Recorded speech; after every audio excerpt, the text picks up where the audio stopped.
We now have a clear path for XRP based on some news we've got in the last 48 hours. This is potentially the biggest wealth transfer ever. And anybody who holds Ripple, XRP, or anything tied to the big wave that's coming with traditional banking, getting into blockchain, getting into crypto, guys, it's happening right now. I mentioned it a couple different times in my most recent post, but what we're seeing right now are the biggest asset managers in the world, like BlackRock, Fidelity. They are coming together, they're forming stable coins, essentially US dollars, to back US treasuries. Everything in the financial system is changing.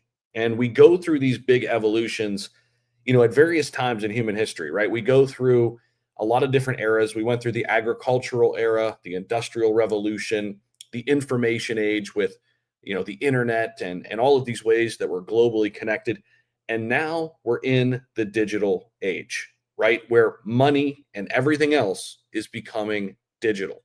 And that means the entire banking system needs to be redesigned and reimagined for the blockchain. And what Ripple's doing is positioning themselves right now with the XRP token, the largest US based company in all of crypto. We know it's going to be part of the US strategic reserve stockpile. Donald Trump has went on record saying that. And to me, they have a leg up over the entire rest of the competition. They've been fighting the good fight since 2017. The last regime of the SEC took them into a lawsuit, but now there's a clear path. And the SEC is essentially dropping Ripple's appeal. And what this is doing right now for XRP is it's creating a ton of optimism.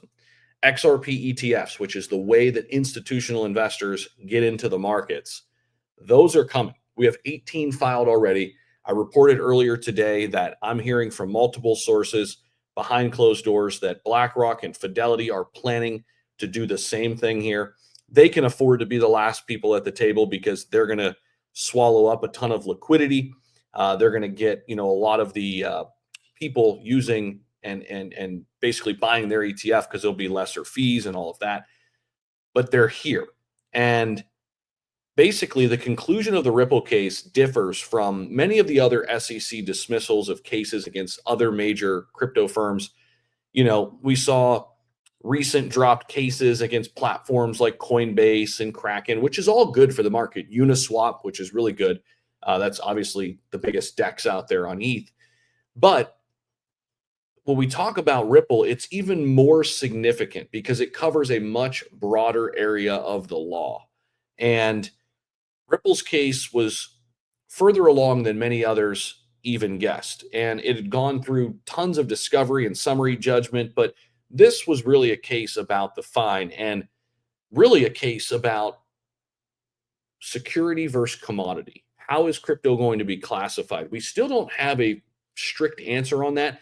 But if XRP is not labeled a security, both on the retail and institutional side of things, that is going to bode extremely well for the rest of the cryptocurrency market. And essentially what we know now is that XRP is not a security. No tokens are, basically, right? Like that's what that means. This is the precedent that's going to be set for the entire rest of the crypto market. And we already got the great news back in July 2023 that XRP is not a security on the retail side. We were going back and forth on the institutional sales of XRP. But with this final ruling, right, that the regulator has chosen not to appeal, that in fact secondary market sales, or at least indirect sales on the secondary exchanges of the tokens and distributions of tokens to employees as comp are not security transactions, this is massive for the industry.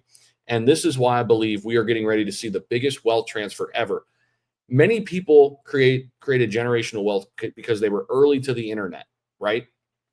They saw something before the masses and they invested in big companies. They took big bets on companies like Google and Amazon and Apple and some even Yahoo, right? Which didn't pan out. But all it takes is one. All it takes is one big win. And I've been saying this since I've been in crypto for 4 or 5 years. You're not going to win every trade. You're not going to win every single time. But when you win big. And it wipes out some of those small losses as long as you're a diversified investor. But with XRP, to me, I've been accumulating since it was 50 cents We saw it fly over $3, did a 6x in a little over a month and a half. And now, just now, major liquidities being unlocked thanks to the big banks coming in, XRP ETFs, and hopefully we'll see the big banks in the United States utilize XRP for cross-border payments. Not to mention tokenization, right? We know that Ripple's partnered up with Ondo Finance, another big company that I'm very, excited about. I'm an investor in. We'll see how it plays out. Of course, none of this is financial advice. I'm just a dude on YouTube, but I appreciate you guys for watching. Hopefully you get some insight. Hopefully you get some great information here. And if you do, I'd love for you guys to subscribe to the channel if you haven't already. It's crazy to me, like 55% of the people who watch these videos don't subscribe. It's totally free to do. And it really does mean a lot to me. So we'll be back with more tomorrow. I appreciate you guys for watching, and we'll see you guys in the next video.